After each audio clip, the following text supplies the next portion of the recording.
밀성의 묵상 나눔입니다. 2024년 12월 6일 금요일입니다. 계속해서 아모스를 묵상하고 있습니다. 3장 1절에서 8절입니다.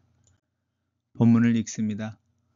이스라엘 자손들아, 여호와께서 너희에게 대하여 이르시는 이 말씀을 들으라. 애굽 땅에서 인도하여 올리신 모든 족속에 대하여 이르시기를, 내가 땅의 모든 족속 가운데 너희만을 알았나니 그러므로 내가 너희 모든 죄악을 너희에게 보응하리라 하셨나니, 두 사람이 뜻이 같지 않은데 어찌 동행하겠으며, 사자가 움킨 것이 없는데 어찌 수풀에서 부르짖겠으며, 젊은 사자가 잡은 것이 없는데 어찌 굴에서 소리를 내겠느냐. 덫을 땅에 놓지 않았는데 새가 어찌 거기 치이겠으며, 잡힌 것이 없는데 덫이 어찌 땅에서 튀겠느냐. 성읍에서 나팔이 울리는데 백성이 어찌 두려워하지 아니하겠으며, 하나님의 행하심이 없는데 재앙이 어찌 성읍에 임하겠느냐. 주 여호와께서는 자기의 비밀을 그 종 선지자들에게 보이지 아니하시고는 결코 행하심이 없으리라. 사자가 부르짖은즉 누가 두려워하지 아니하겠느냐. 주 여호와께서 말씀하신즉 누가 예언하지 아니하겠느냐. 오늘 본문은 하나님의 이스라엘을 향한 특별한 사랑과 또 아모스가 유다 사람으로서 왜 북이스라엘을 향하여 예언하는지에 대한 이야기입니다. 이스라엘 자손들아, 북이스라엘 왕국을 부르고 있습니다. 너희에 대하여는 이르는 말씀을 들으라. 애굽에서 인도하여 올리신 모든 족속에 대하여라고 하는 이 모든 족속은 12부족만을 이야기하는 것은 아닙니다.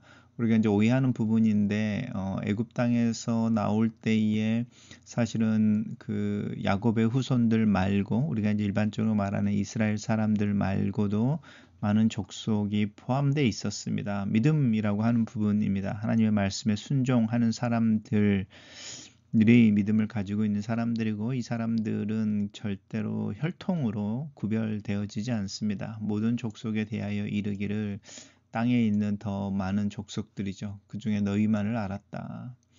그래서 너희의 모든 죄악이 특별히 나에게 의미가 있고, 너희를 향한 심판, 징계가 이루어질 것이다. 이제 이렇게 이야기하는 부분입니다. 그러시면서 두 사람의 뜻이 같지 않은데 어찌 동행하겠으며, 이제 수사적인 방법입니다. 그래서 비유를 들고 있는데요. 사자가 움켜진 것이 없는데 어떻게 수풀에서 부르짖으며, 젊은 사자가 잡는 것이 없는데 어떻게 굴에서 소리를 지르겠느냐. 덫을 땅에 놨을 때에 새가 거기서 치지, 이제 덫이 없으면 잡히지 않으며, 또 잡히지 않았으면 그냥 그대로 덫이 놓여져 있겠죠. 그것처럼 또 성읍에서 나팔이 울리는데 백성이 어찌 두려워하지 아니하겠으며, 하나님 행하심이 없는데 어찌 재앙이 이제 성읍에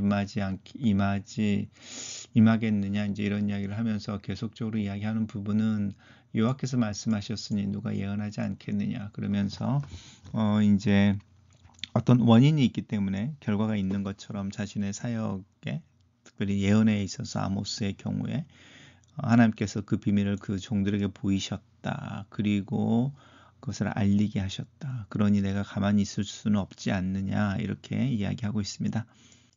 단락을 요약해 보겠습니다. 하나님께서는 땅의 모든 족속 가운데 이스라엘만을 알았기 때문에 그들의 죄악이 하나님 앞에서 크고 그 결과로 심판을 받을 것을 선언하신다. 이렇게 정리해 봤습니다.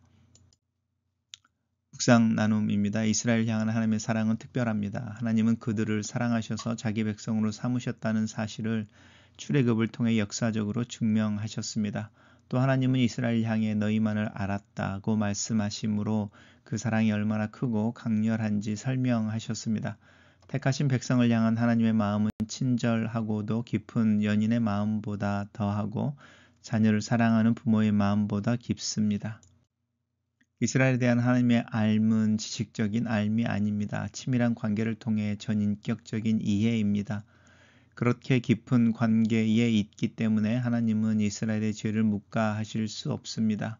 이스라엘에게 보응하시겠다는 뜻을 밝히십니다. 이는 이스라엘이 받는 특권과 은혜에는 그에 따른 마땅한 책임이 있다는 사실을 보여줍니다.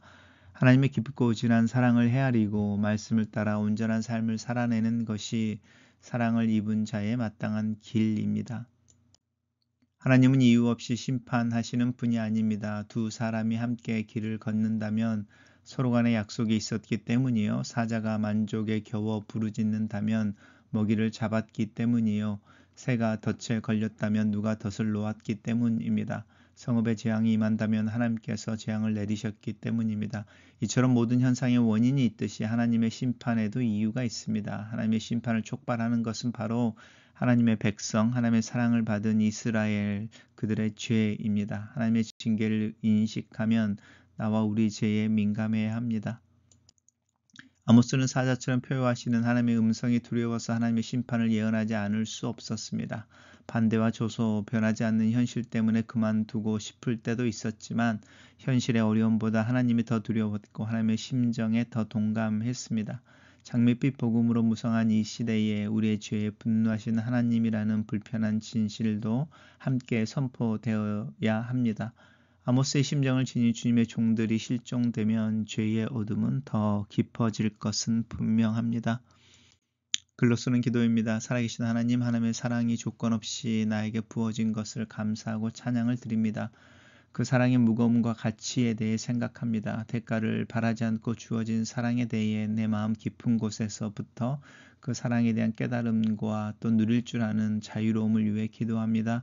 그 사랑이 나를 살리는 것처럼 그 사랑을 따라 사는 삶을 살아낼 수 있도록 나를 도와주시옵소서. 예수님 이름으로 기도합니다. 아멘.